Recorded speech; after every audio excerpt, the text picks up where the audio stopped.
Welcome to our channel Taste My Food. அஸ்ஸலாமு அலைக்கும். Hello friends, எல்லோரும் எப்படி இருக்கீங்க? நல்லா இருக்கீங்களா? இன்றைக்கி நம்ம சேனலில் செம சூப்பரான ஒரு ஸ்நாக்ஸ் ரெசிபி தான் பார்க்க போகிறோம். நார்மலாக கேக்னாலே அதை நம்ம பேக் பண்ணி தான் எடுப்போம். பட் இன்றைக்கி நாம் பேக் பண்ணாமல் கேக்கை ஃப்ரை பண்ணி எடுக்க போகிறோம். கேக்கை ஃப்ரை பண்ண போகிறீங்களா? எப்படின்னு பார்க்குறீங்களா? அதுதான் இன்றைக்கி நம்ம வீடியோவில் பார்க்க போகிறோம். நீங்களே பாருங்கள். ஓகே, இப்போ நம்ம ப்ரிப்பரேஷன் ஸ்டார்ட் பண்ணிடலாம். இந்த வீடியோ ஸ்கிப் பண்ணாமல் ஃபுல்லாக பாருங்கள். இதுக்காக நான் ஒரு முட்டை எடுத்திருக்கேன். இது கூடவே அந்த முட்டையோட அந்த பச்சை வாசனை போகணும். அதுக்காக கொஞ்சமாக வெனிலா எசன்ஸ் ஆட் பண்ணுறேன். ஒருவேளை உங்கள் வீட்டில் வெனிலா எசன்ஸ் இல்லைன்னா அதுக்கு பதிலாக ஏலக்காய் பவுட்ரு பண்ணி சேர்த்துக்குங்க. கூடவே ஒரு 1/4 கப் அளவுக்கு சுகர், கிராம் வைஸில் ஒரு 50 கிராம் இருக்கும் இது. இது எல்லாத்தையும் போட்டு நல்லா பீட் பண்ணி எடுத்துக்குங்க. நம்ம போட்ட சுகர் வந்து கம்ப்ளீட்டாக மெல்ட் ஆகிட்டு இந்த மாதிரி நல்லா நொர பொங்க அடித்து எடுத்துக்குங்க. அப்போ தான் வந்து நல்லா சாஃப்டாக நல்லா வரும் உங்களுக்கு அந்த ஃப்ரை பண்ணும்போது கேக்கு. நெக்ஸ்ட் இப்போ நம்ம இதில் மாவு ஆட் பண்ணிக்கலாம். சலிச்சு சேர்த்துக்குங்க. ஒரு 1/2 கப் அளவுக்கு மைதா அப்படி இல்லைன்னா கோதுமை மாவு சேர்த்துக்குங்க. கிராம் வைஸில் வந்து இது ஒரு 100 கிராம் இருக்குது. இது கூடவே ஒரு 1/4 கப் அளவுக்கு நான் பால் பவுட்ரு சேர்த்துக்கிறேன். இந்த பால் பவுட்ரு பொறுத்த வரைக்கும் 10 ரூபா பேக்கெட் வருது பார்த்தீங்களா, அமுலியா, அதுதான் நான் சேர்த்துருக்கேன். கரெக்டாக இந்த கப்பில் 1/4 கப்பு வந்துச்சு இந்த 10 ரூபா பேக்கெட். இது கூடவே ஒரு டேபிள் ஸ்பூன் அளவுக்கு கொக்கோ பவுடர், ஒரு 1/2 ஸ்பூன் அளவுக்கு பேக்கிங் பவுடர். கொக்கோ பவுடர் இல்லைனா அதை ஸ்கிப் பண்ணிக்கலாம். ஜஸ்ட்டு அந்த சாக்லேட் கேக் அந்த ஃப்ளேவருக்காக கொக்கோ பவுடர் போடுறேன். அதை ஸ்கிப் பண்ணிவிட்டா நார்மல் வெனிலா கேக் அந்த ஃப்ளேவரும் உங்களுக்கு வந்துடும். இப்போது சலிச்சு எடுத்ததை நம்ம மிக்ஸ் பண்ணி எடுத்துக்கலாம். இது கூட நீங்கள் பால், தண்ணி எதுவுமே நீங்கள் எக்ஸ்ட்ரா எதுவுமே சேர்க்க தேவையில்லை. இந்த ஒரு முட்டையே போதும் உங்களுக்கு. எந்த லம்ஸும் இல்லாமல் கம்ப்ளீட்டாக நல்லா மிக்ஸ் பண்ணி எடுத்துக்குங்க.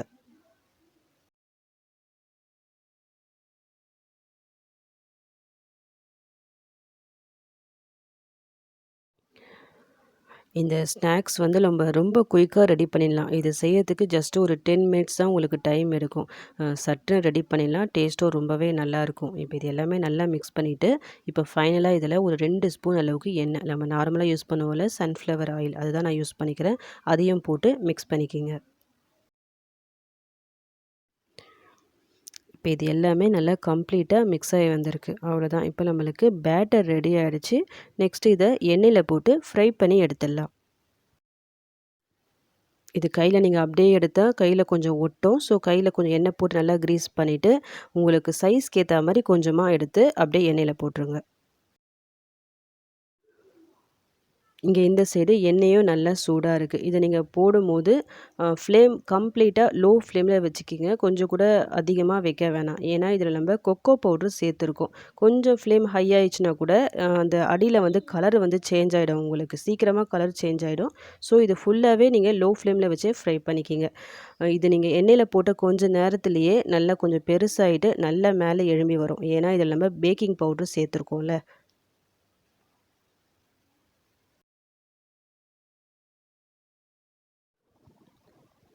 ஒரு சைடு கலர் சேஞ்ச் ஆனவுடனே இன்னொரு சைடும் திருப்பி போட்டுருங்க. இது ஃப்ரை ஆகிறதுக்கு உங்களுக்கு ரொம்பலாம் டைம் எடுக்காது. டோட்டலாக ஒரு 5 நிமிஷம் தான் ஆகும். இந்த பக்கம் ஒரு 2 நிமிஷம்னா அந்த பக்கம் ஒரு 2 நிமிஷம் அவ்வளோதான் ஆகும் டைமு. சீக்கிரமாக உங்களுக்கு குக் ஆகி வந்துடும்.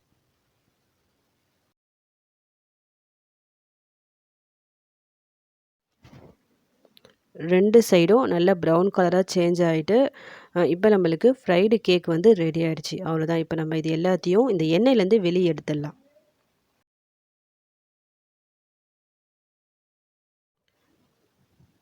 அவ்வளோதான். இப்போ இந்த ஃப்ரைடு கேக்ஸ் எல்லாமே சாப்பிட ரெடியாக இருக்குது. அப்புறம் என்ன, எடுத்து சாப்பிட வேண்டியது தான். இது வந்து ஒன்று எடுத்து உங்களுக்கு சும்மா நான் பிரித்து காமிக்கிறேன் பாருங்கள். எந்த அளவுக்கு நல்லா சாஃப்டாக இருக்குது பாருங்கள். மேலே வந்து லைட்டாக நல்லா கிறிஸ்பியாக இருக்கும். உள்ளே வந்து செம ஸ்மூத்தாக சாஃப்டாக இருக்கும் உங்களுக்கு. இது ஒரு தடவை நீங்கள் ட்ரை பண்ணிட்டீங்கன்னா நெக்ஸ்ட் டைம் கண்டிப்பாக நீங்கள் கேக் வந்து ரெடி பண்ண மாட்டீங்க. இந்த மாதிரி ஃப்ரை பண்ணியே சாப்பிட்ருவீங்க. நார்மலாக கேக்னாலே எல்லாருக்குமே ரொம்பவே பிடிக்கும். அதுலேயும் இந்த குட்டீஸ்க்கு சொல்லவே வேணாம். அடிக்கடி நம்ம வீட்டிலேயே செஞ்சு கொடுக்க சொல்லுவாங்க. பட் இது கொஞ்சம் லாங் ப்ராசஸாக இருக்கிறதால நம்ம அந்தளவுக்கு செஞ்சு தர மாட்டோம். ரேராக தான் செய்வோம் வீட்டில் கேக் வந்து. பட் இந்த ஃப்ரைடு கேக்ஸை பொறுத்த வரைக்கும் டெய்லியுமே நம்ம செஞ்சு கொடுக்கலாம். குயிக்காக வேலை முடிஞ்சிடும். டேஸ்ட்டும் ரொம்பலாம் உங்களுக்கு டிஃப்ரென்ஸ் இருக்காது. கேக் டேஸ்ட்டில் தான் இருக்கும். நெக்ஸ்ட் டைம் நீங்களும் கேக்கை இந்த மாதிரி ட்ரை பண்ணி பாருங்கள். ஃப்ரை பண்ணி சாப்பிட்டு பாருங்கள். சாப்பிட்டு பார்த்துட்டு எப்படி வந்துச்சு சொல்லிட்டு மறக்காமல் எனக்கு கமெண்ட் பண்ணுங்கள்.